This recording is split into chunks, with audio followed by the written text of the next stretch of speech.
Cut Nyak Dien itu adalah sosok wanita yang sangat tangguh. Kemudian dia adalah pejuang yang gagah berani dan pantang menyerah.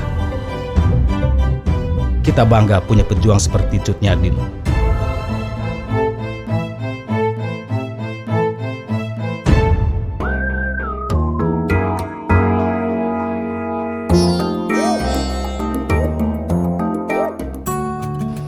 Assalamualaikum, hai Lur, terima kasih sudah mampir di channel Inspirasi Dul.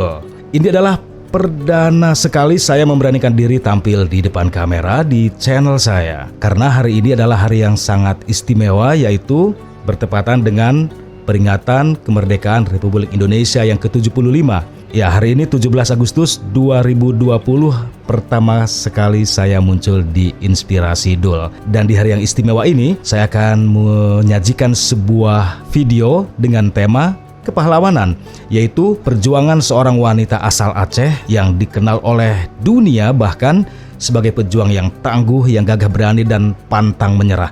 Siapa lagi kalau bukan, ya Anda pasti sudah tahu, dia adalah Cut Nyak Dien. Sebagai warga Indonesia, bukan hanya orang Aceh, kita bangga memiliki sosok seperti Cut Nyak Dien, pejuang yang tangguh, yang tidak kenal takut dan pantang menyerah dalam melawan penjajah Belanda. Dia berjuang untuk daerahnya, dia berjuang untuk negaranya, dan yang lebih penting lagi yaitu dia berjuang untuk agamanya. Nah, seperti apa sosok Cut Nyak Dien ini? Video ini hanya mengingatkan kembali atau menghangatkan ingatan kita semuanya karena kita sudah tahu ceritanya seperti apa. Mudah-mudahan ini memberikan manfaat. Sebelumnya, yang belum subscribe, silahkan subscribe dulu karena itu sangat mudah dan gratis tapi sangat bermanfaat buat kami-kami.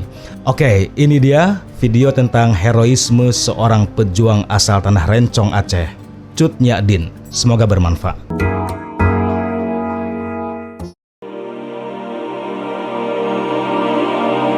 Cut Nyak Dien adalah pahlawan nasional asal tanah Rencong Aceh, pejuang yang gigih berani melawan penjajah Belanda, sehingga menjadi salah satu wanita Indonesia yang berpengaruh dan dikagumi dunia. Cut Nyak Dien dilahirkan tahun 1848 dari keluarga terkemuka di Lampadang, Kesultanan Aceh. Ayahnya, Teuku Nata Setia, adalah seorang ulu balang yang memimpin beberapa kampung. Cut Nyak Dien kecil dididik dengan ajaran Islam yang kuat. Sebagai putri dari tokoh terkemuka, Cut Nyak Dien dikenal cerdas namun juga cantik. Wajar jika banyak pria Aceh kala itu yang berebut untuk mendapatkan perhatiannya. Namun, Cut Nyak Dien memilih menikah dengan Tuku Ibrahim Lamenga, seorang pria yang kelak menjadi pejuang gagah berani melawan penjajah.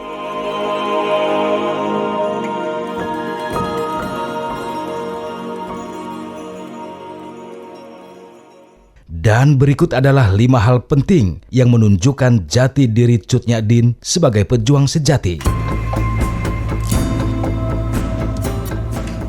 Yang pertama adalah marah besar dan mengobarkan perang ketika masjid dibakar Belanda. Ketika pecah Perang Aceh Pertama tanggal 8 April 1873, Belanda mendarat di pantai Ceremen. Pasukan di bawah Jenderal Johan Harmen Rudolf Kohler langsung menyerang Masjid Raya Baitur Rahman.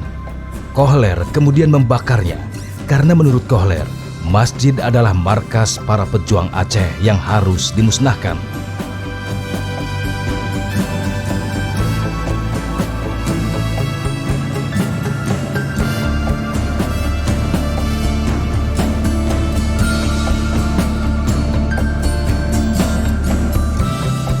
Cut Nyak Dien sangat marah dengan perbuatan Belanda itu.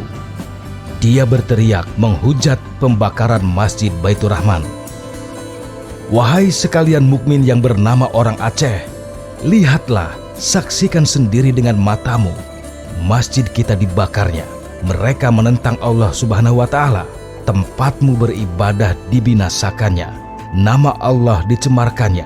Camkanlah itu. Janganlah kita melupakan budi si kafir yang serupa itu. Masih adakah orang Aceh yang suka mengampuni dosa si kafir yang serupa itu? Masih adakah orang Aceh yang suka menjadi budak kafir Belanda? Kemarahan Cut Nyak Dien baru reda saat kemudian suaminya kembali dari medan perang dan mengabarkan bahwa Jenderal Kohler telah tewas ditembak pejuang Aceh di halaman Masjid Baitur Rahman.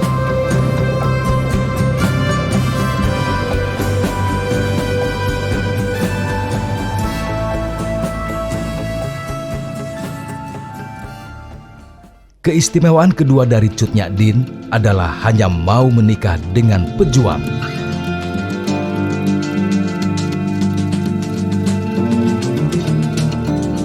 Teuku Ibrahim Lamnga, suami Cut Nyak Dien, selalu berjuang di garis depan melawan Belanda. Dalam sebuah pertempuran di Gie Tarum, Ibrahim gugur menjemput syahid. Kemarahan Cut Nyak Dien pada Belanda pun makin menjadi-jadi. Ia bertekad untuk meneruskan perjuangan Teuku Ibrahim.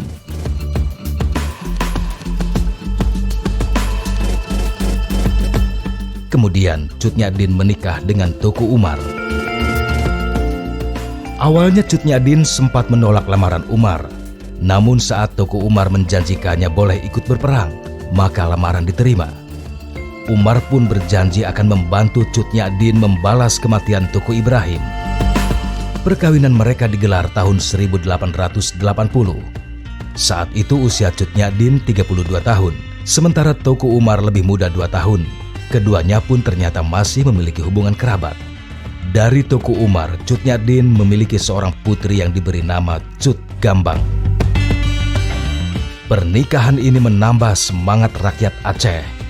Keduanya bersama-sama menyerang pos-pos Belanda. Kerugian di pihak penjajah tidak sedikit. Teuku Umar pernah bersiasat. Dia berpura-pura menyerah kepada pihak Belanda. Dia berlaku benar-benar seperti pengkhianat hingga rakyat Aceh sempat marah. Sebaliknya, Belanda menjadi sangat percaya pada Teuku Umar. Suatu hari Teuku Umar ditugaskan dalam sebuah misi oleh Belanda. Belanda pun memberinya sejumlah senjata yang sangat banyak, peluru dan uang. Namun kemudian Umar malah kabur membawa aneka perlengkapan itu dan membagikannya untuk para pejuang Aceh. Teuku Umar pun kembali memimpin pertempuran melawan Belanda. Hingga akhirnya ia gugur menjemput syahid di medan pertempuran.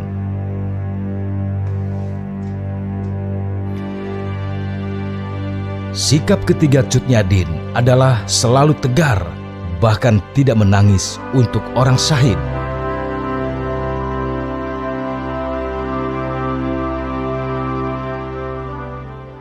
Tahun 1896, Teuku Umar memimpin dan memegang seluruh komando perang Aceh. Dia dibantu oleh istrinya Cut Nyak Dien dan Panglima Panglaut.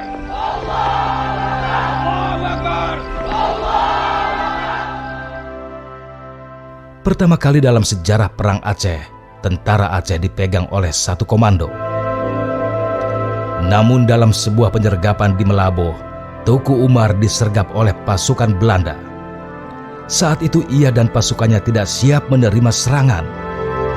Panglima perang itu syahid dengan dada ditembus peluru Belanda pada tanggal 11 Februari 1899. Walau berduka, Cut Nyak Dien tidak mau menangis. Bahkan dia sempat memarahi anaknya yang menangisi kepergian ayahnya. Cut Nyak Dien berkata, "Kita perempuan seharusnya tidak menangis di hadapan mereka yang telah syahid," katanya tegas. Cut Nyak Dien kemudian berjanji untuk meneruskan perjuangan sampai titik darah penghabisan. Ia kembali mengobarkan semangat peperangan, meneruskan jihad kedua suaminya yang telah syahid dalam perang Sibi. Cut Nyak Dien memimpin sendiri pasukannya. Kepada pasukannya ia berkata, "Selama aku masih hidup, kita masih memiliki kekuatan. Perang gerilya ini akan kita teruskan. Demi Allah, Umar memang telah syahid. Marilah kita meneruskan pekerjaannya. Untuk agama, untuk kemerdekaan bangsa kita, untuk Aceh. Allahu Akbar."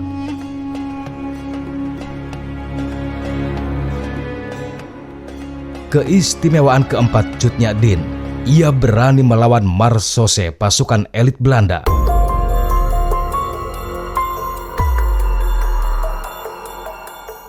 Perang Aceh benar-benar menguras korban dan biaya di pihak Belanda.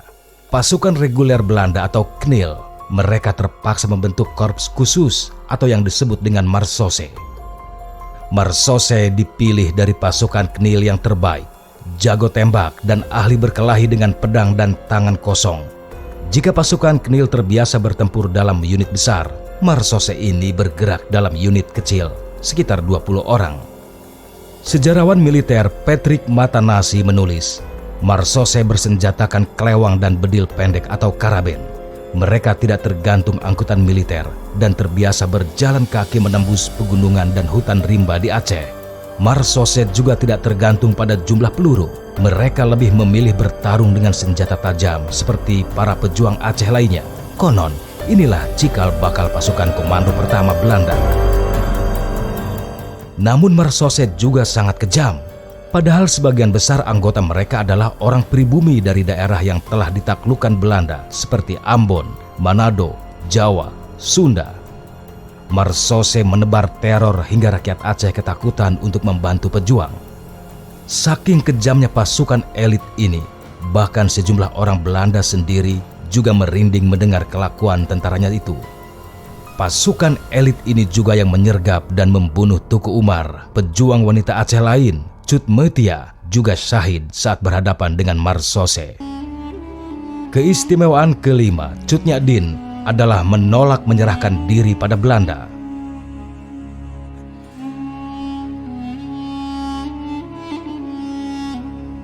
Perlahan-lahan, satu persatu pejuang Aceh bisa dikalahkan oleh Belanda. Posisi Cut Nyak makin terjepit di dalam hutan. Penyakitnya memburuk, bahkan membuatnya hampir buta.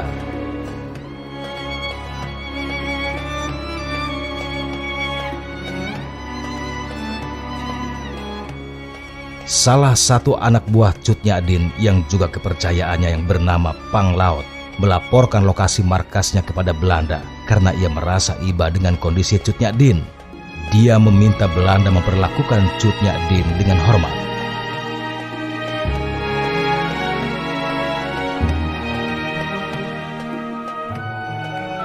Belanda kemudian menyerang markas Cut Nyak di Botong Lesageu. Mendengarkan syairun terakhir. Allah.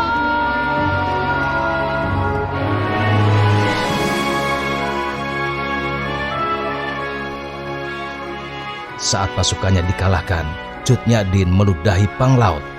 Dia mengatakan kemarahannya pada Pang Laut. Lebih baik dadanya ditusuk rencong hingga tewas daripada harus menyerah pada kafir Belanda.